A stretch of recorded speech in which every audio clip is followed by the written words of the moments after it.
Hello, it is Ashley with STM's Crime and Paranormal Podcast. Today we are going to talk about a man known as Albert Fish. Okay, so Albert Fish's real name is Hamilton Howard Albert Fish. He was born on May 19th of 1870 in Washington, D.C. He is an American serial killer, a rapist, a child rapist, and a cannibal. So we'll get into those details here shortly. He was also known as the Gray Man, the Werewolf of Wysteria, the Brooklyn Vampire, the Moon Maniac, and the Boogeyman. So real life Boogeyman. His parents were Randall and Ellen Fish. Randall was American with English ancestry, and Ellen was Scots-Irish American. Fish's father was 43 years older than Fish's mother, and he was 75 years old whenever Albert was born. So his father was a riverboat captain, and then in 1870 he became a fertilizer manufacturer. In 1875, Randall did die of a heart attack because he was quite a bit older. Albert was the youngest out of 3 living siblings. He wanted to be known as Albert after a dead sibling, and he wanted to escape the nickname of Ham and Eggs that was given to him at an orphanage that he had spent most of his childhood at. So his mother would put him in St. John's Orphanage in Washington, where Fish would often be abused. However, Fish would soon begin to enjoy the physical pain from these beatings that he would get in this orphanage. Albert's family had a history of mental illness, which obviously we're seeing with Albert, with him getting a joy out of being beaten. So his uncle suffered from mania.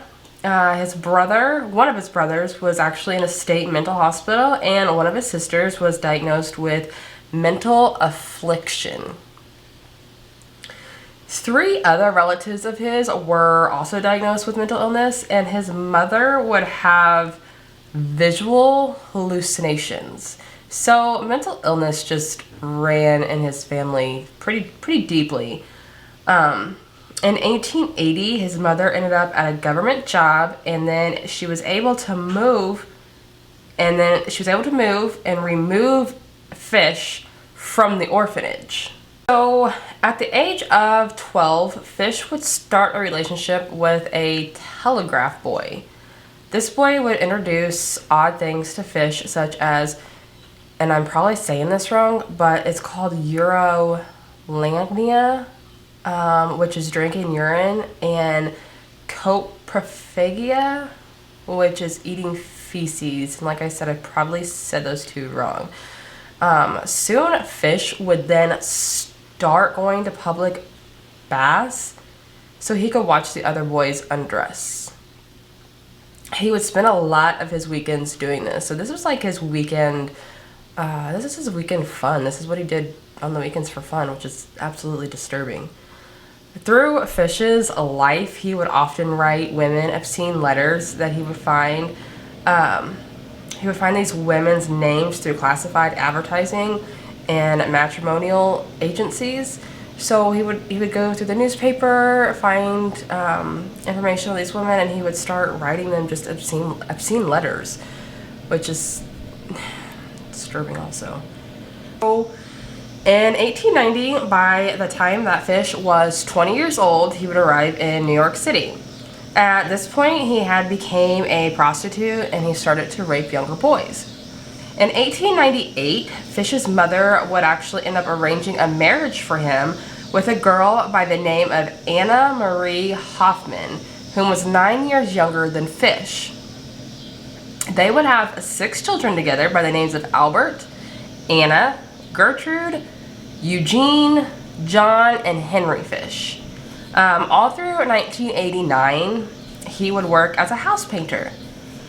Fish would state that he still continued to molest children that were mainly boys younger than the age of 6.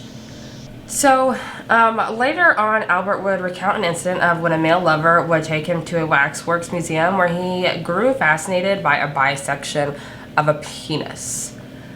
He had stated that after this is when he then became obsessed with sexual mutilation. In 1903, Albert was then arrested and convicted of grand larceny, where he would serve his time in Sing Sing prison. Around 1910, Fish was now working in Wilmington, Delaware, around this time. This is where he would meet a man named Thomas Keaton, who was 19 years old. After meeting Keaton, Fish would then take him to where he was staying, and the two would begin a sadomasochistic relationship. Sorry if I said that wrong. However, no one knows if this relationship was mutual or if Fish was more likely forcing Keaton to have this type of relationship. It is said that Keaton was intellectually disabled. So after 10 days, Fish would then take Keaton to an old farmhouse, and this is where he would begin to torture Keaton. The torturing took place over a course of 2 weeks. And Fish would tie up Keaton and cut half of his penis. Fish was quoted to say, quote, "I shall never forget his scream or the look he gave me," unquote. Fish had intended to kill Keaton and cut up his body so he could then take him home. However, Fish would worry that the hot weather would draw attention to him. So he ended up pouring peroxide over Keaton's wound, wrapped in a handkerchief that was covered in Vaseline, left him with $10, and kissed him goodbye before he left. Fish would be quoted to then say, quote, "Took first train I could get back home. Never heard what become of him or tried to find out," unquote.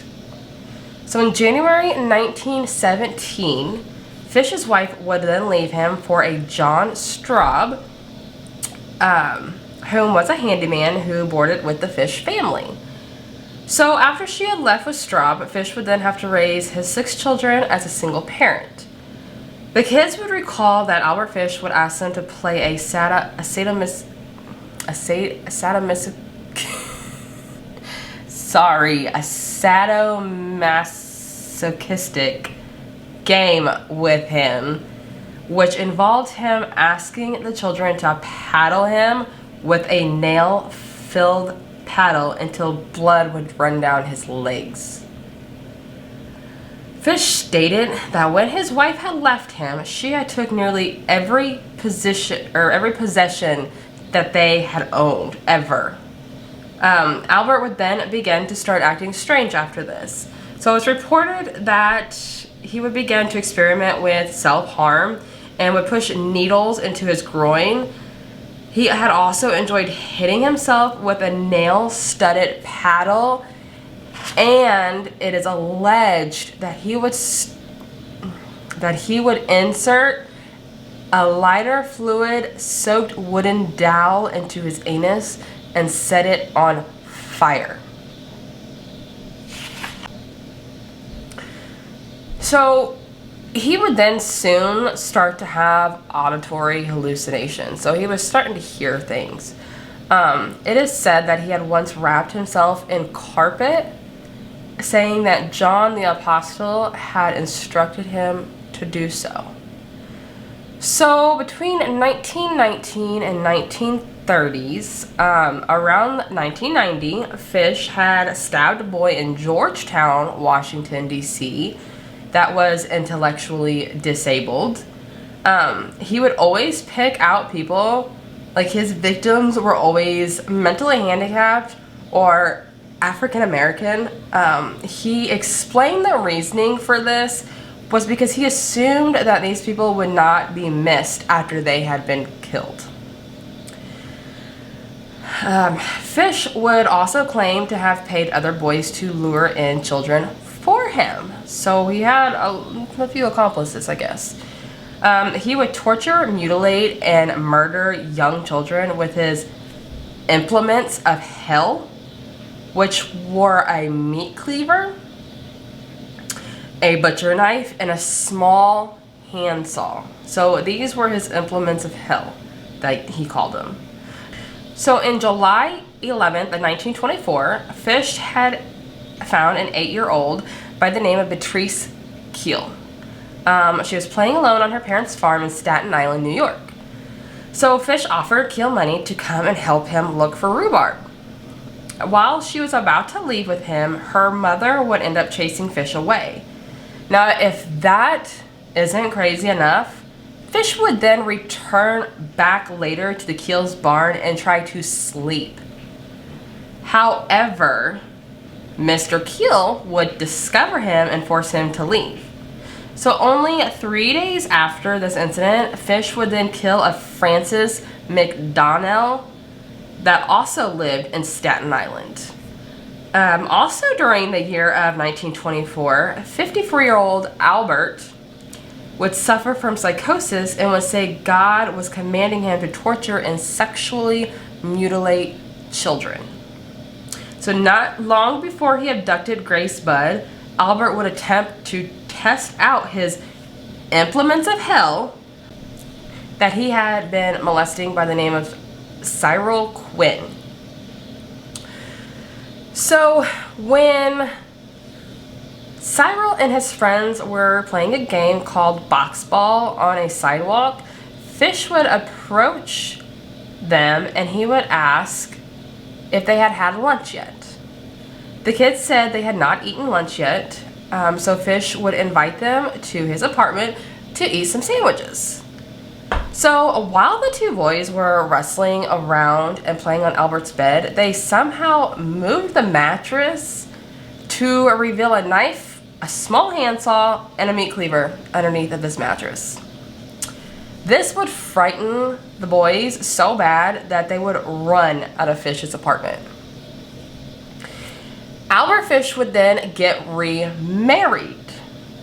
On February 6th of 1930, in Waterloo, New York, Albert would go on to marry Estella Wilcox, but the two had divorced after only 1 week of marriage.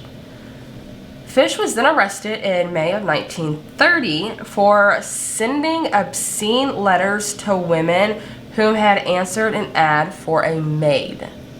So after that arrest and another arrest in 1931, he was then sent to Bellevue Psychiatric Hospital for observations. So one of his murders that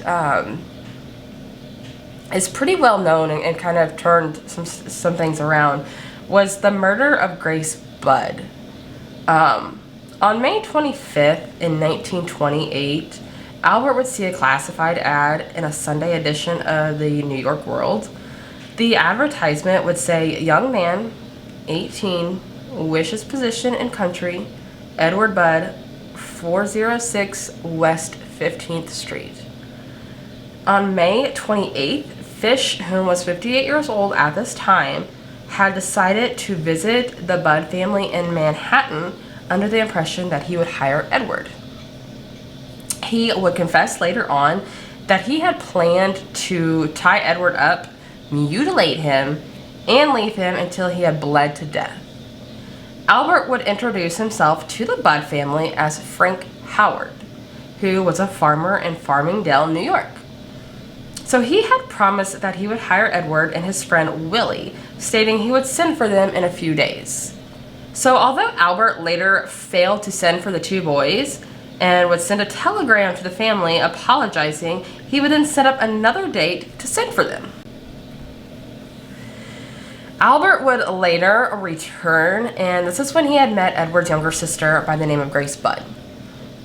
He would then change his victim from Edward to Grace. While being at the house, he had made up a story stating that he was going to be attending his niece's birthday party.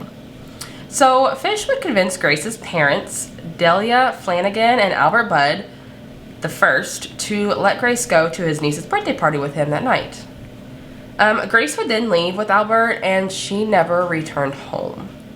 Police would then arrest the superintendent by the name of Charles Edward Pope, whom was 66 years old, in the disappearance of Grace Budd. Pope's estranged wife would be the one to make these accusations that Charles Pope was the one that had took Grace Budd.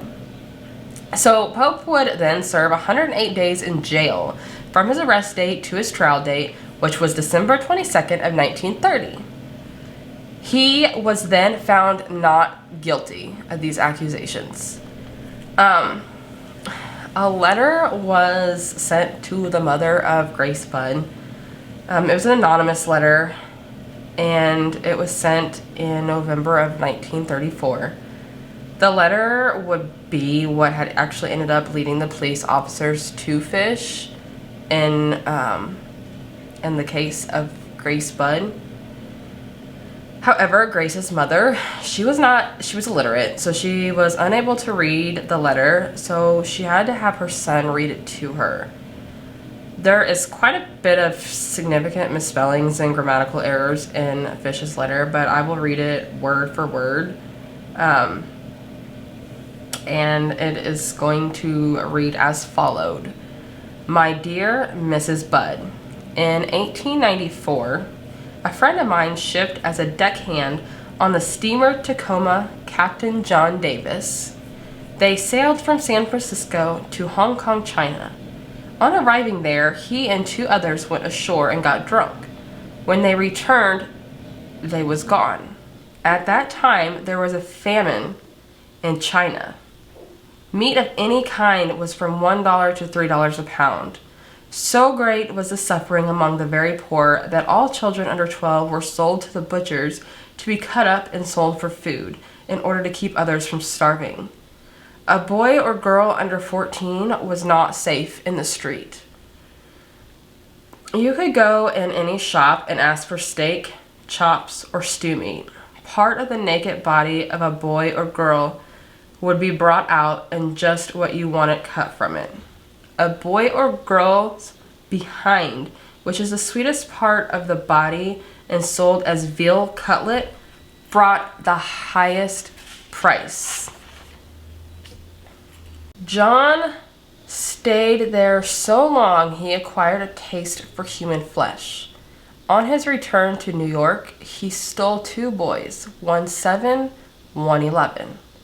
Took them to his home, stripped them naked, tied them in a closet, and then burned everything they had on. Several times, every day and night, he spanked them, tortured them, to make their meat good and tender. First, he killed the 11-year-old boy, because he had the fattest ass and, of course, the most meat on it. Every part of his body was cooked and eaten except head, bones, and guts.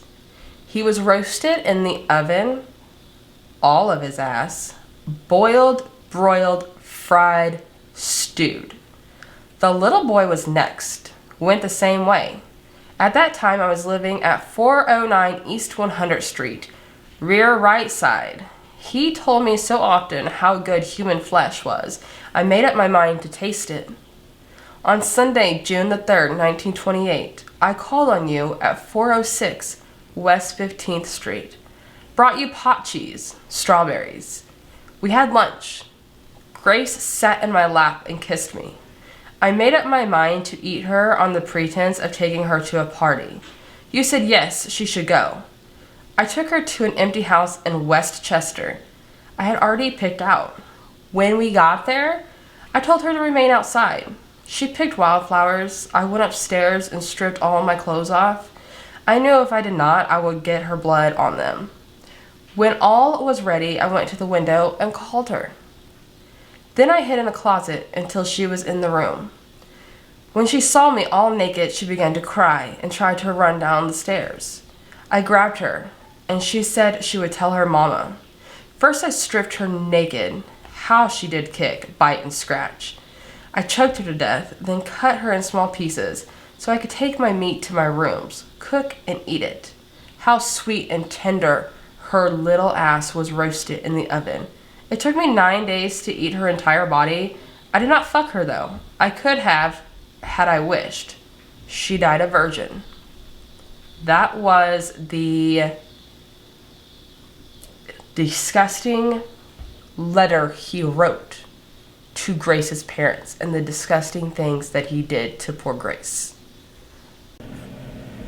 So police would then investigate the letter that was sent to the Budds. They could not, however, verify the story of Captain Davis and the famine in Hong Kong. The sad, accurate part of the letter was the murder of Grace, though. That was sadly very accurate. The description of how the kidnapping happened and the other events, the only thing that they could not confirm was if he had 8 parts of Grace's body or not, which, knowing Albert Fish, he probably did. So Albert Fish was captured, and we'll get to how he was captured. So the letter that Fish had sent in an envelope happened to have a small hexagonal emblem with the letter NYPCBA, which stood for New York Private Chauffeurs Benevolent Association. A janitor from the company had told police that he had taken some of the stationery paper home, but had left it at his rooming house addressed 200 East 52nd Street when he had moved out. So police began checking into this place on 52nd Street and spoke with the landlady that was over the rooming house. She had stated that Fish had checked out of that particular room just a few days beforehand. So the landlady had said that Albert's son had sent him money and he would then ask her to hold his next check for him. So the chief investigator on this case was William F. King, and King would wait outside of the room until Albert Fish had returned. So once Fish had returned, he had agreed to go to the headquarters for questioning, but he would then brandish a razor blade. At this point, King had gotten the razor blade from Fish and took him into headquarters himself.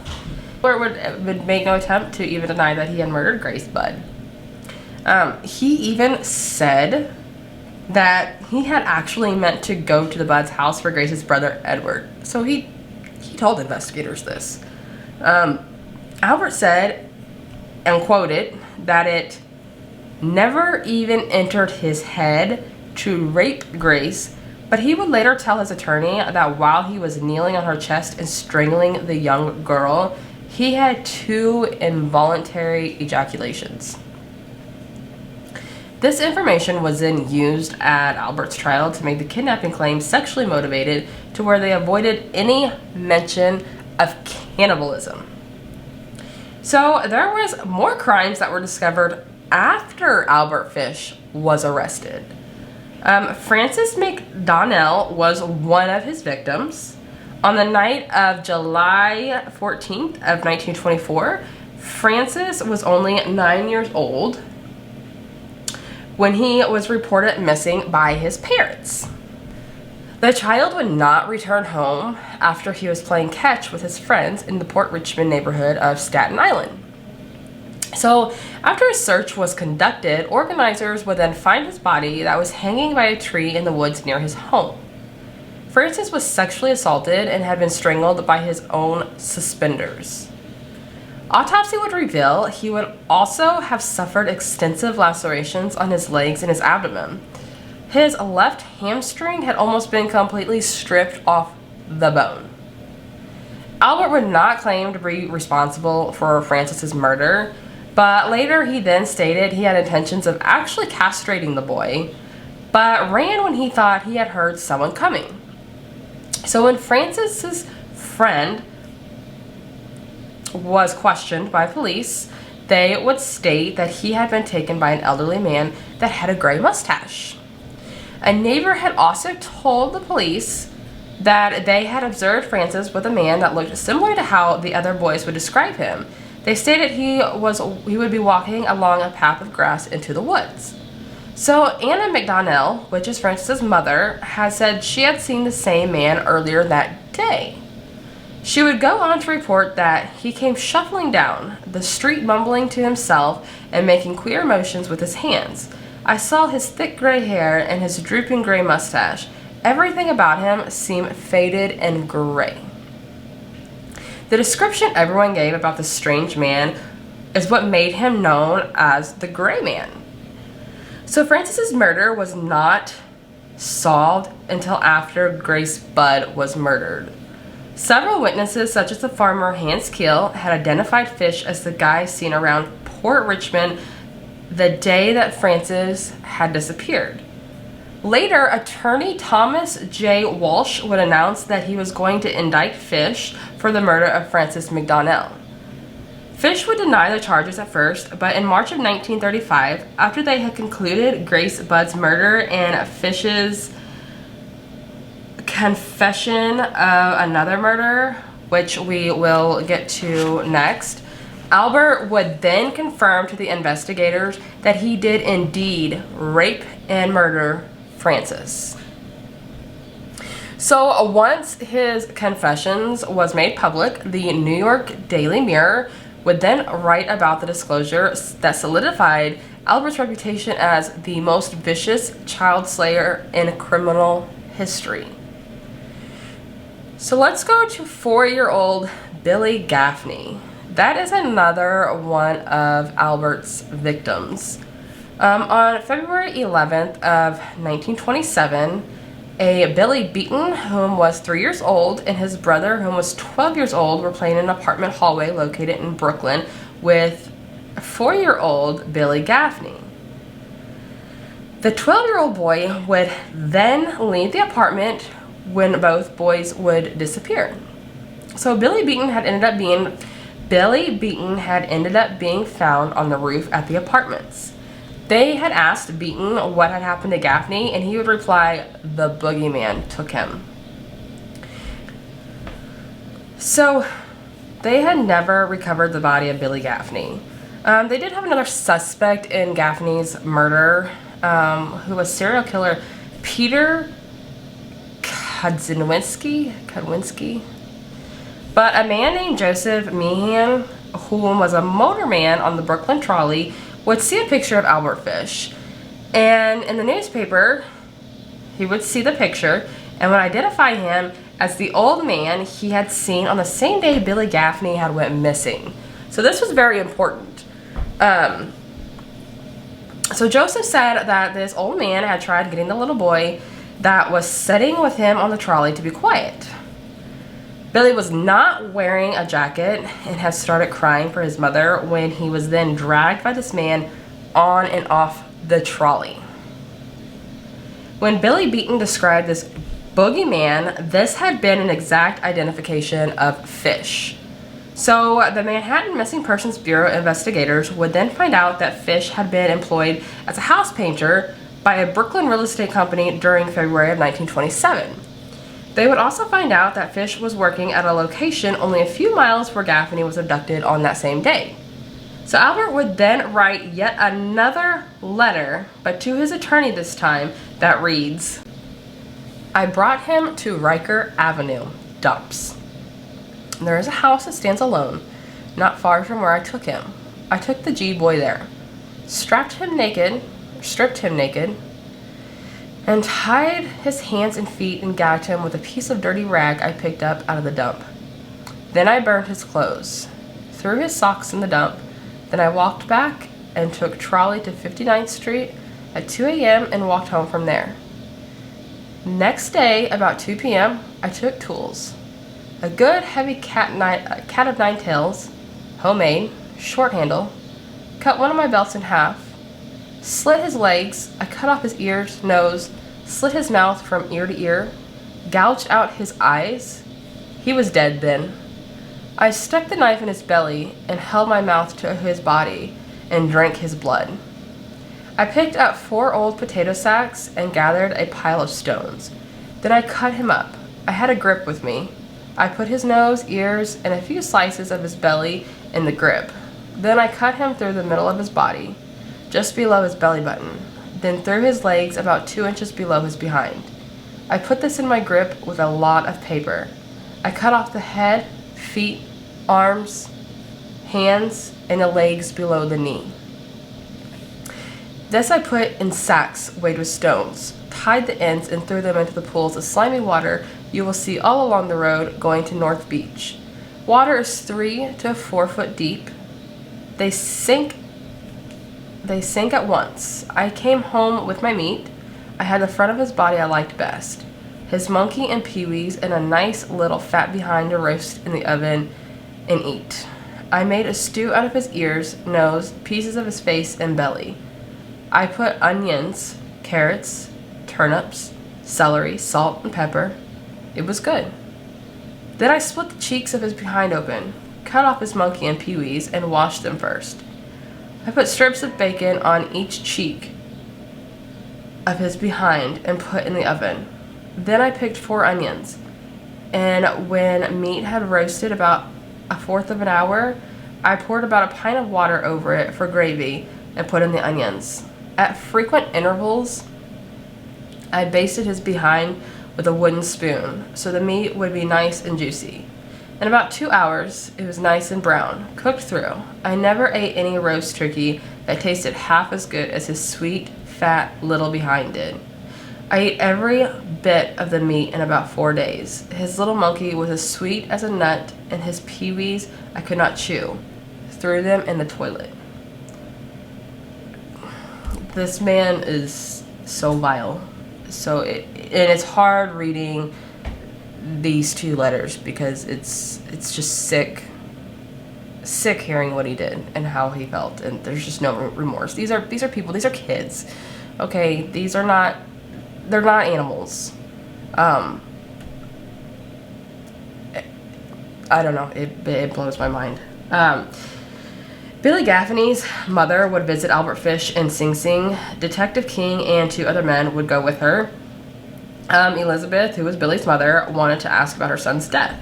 Albert Fish, however, would refuse to speak with her, and he would then begin to cry and would ask to be left alone.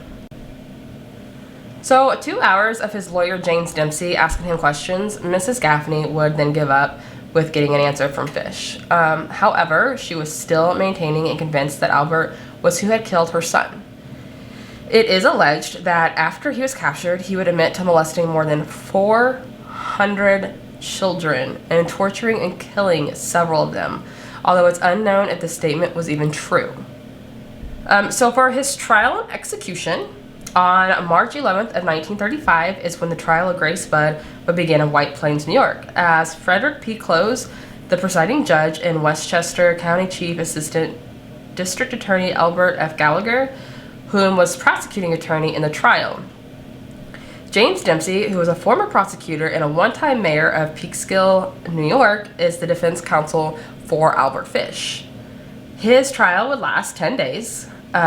Albert Fish would plead insanity and had claimed that he had heard voices from God telling him to kill these children.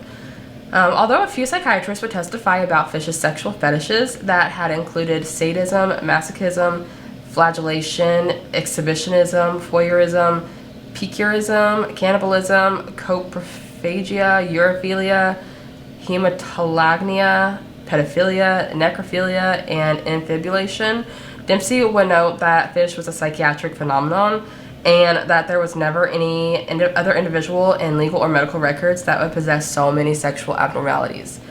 The defense expert witness, Frederick Wortham, who was a psychiatrist specializing in child development, who had conducted the psychiatric exams for the New York courts. So Wortham tried to explain that Fish's obsession with religion and a preoccupation with the biblical story of Abraham and Isaac.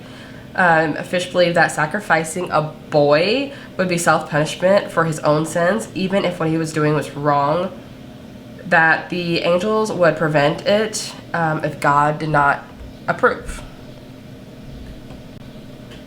He would attempt the sacrifice once before, but he had stopped because a car had ended up driving by. So that's when Edward Budd had become his next intended victim. But since Edward was much larger than Fish had expected him to be, that's when he decided to settle with his little sister Grace. They believe that Albert Fish had perceived Grace Budd as a boy, being boys were his personal preference. Albert would associate cannibalism with communion.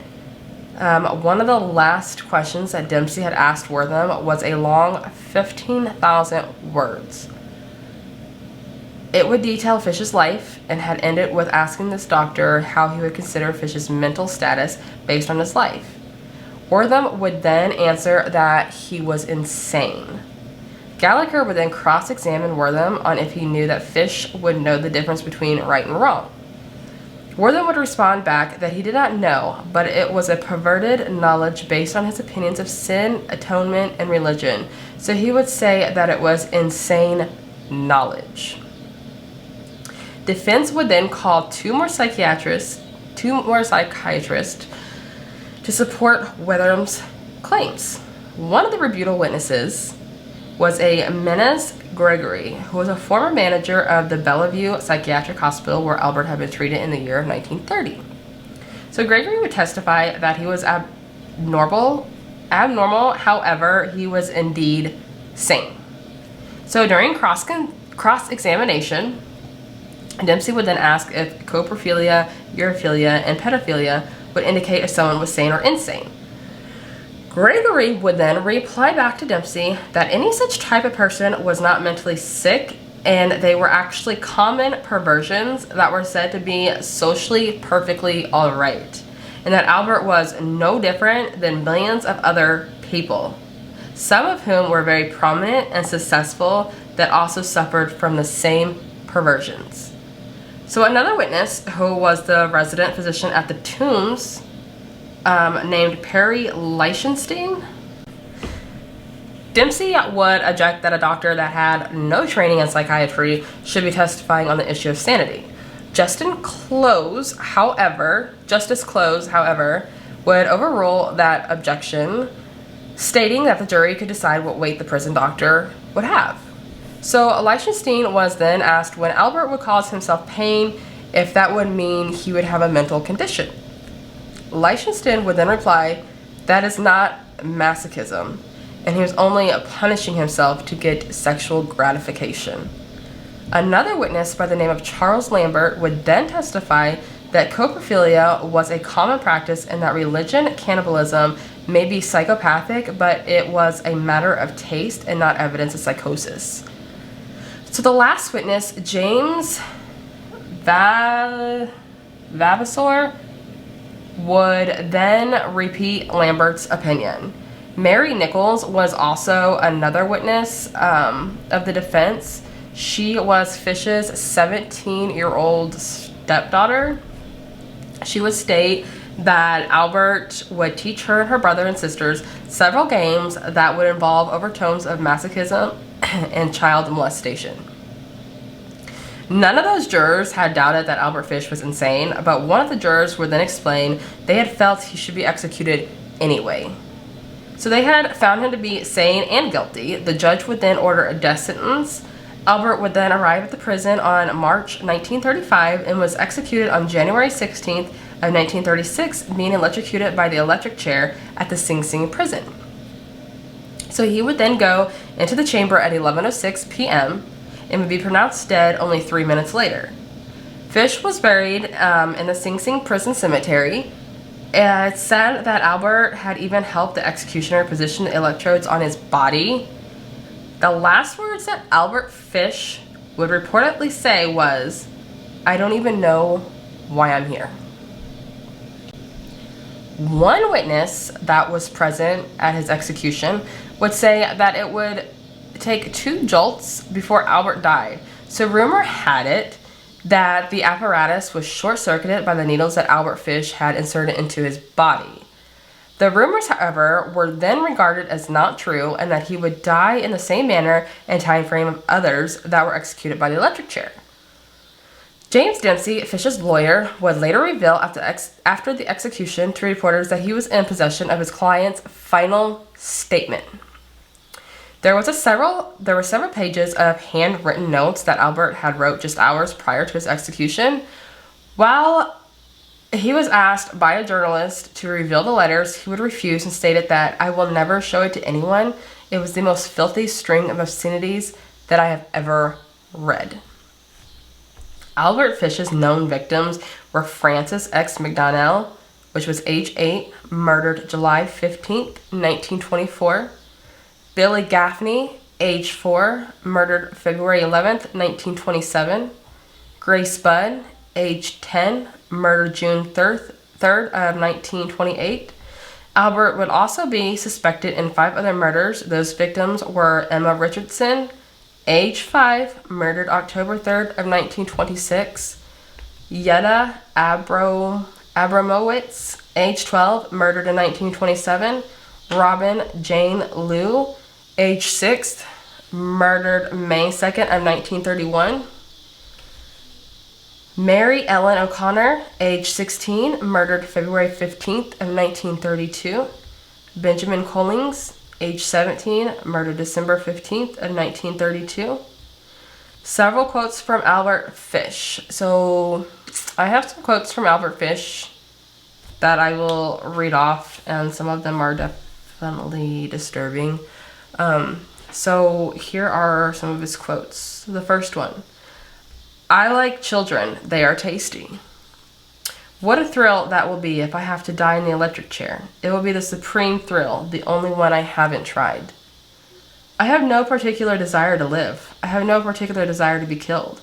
It is a matter of indifference to me. I do not think I am altogether right. I always had a desire to inflict pain on others and to have others inflict pain on me. I always seemed to enjoy everything that hurt. Going to the electric chair will be the supreme thrill of my life. Misery leads to crime. I saw so many boys whipped, it ruined my mind. None of us are saints. Those are quoted from Albert Fish. That will wrap up my podcast on him. He's just very, very vile. I believe there was also a movie made, maybe. I'll have to look and see, and if I can find it, I will link all those things that were in the media on him. So that concludes the story of Albert Fish and his... just a terrible person. Thank you guys for listening today. Stay safe. Good morning, good night, wherever you are in this world. And we will see you at the next podcast. Thank you so much.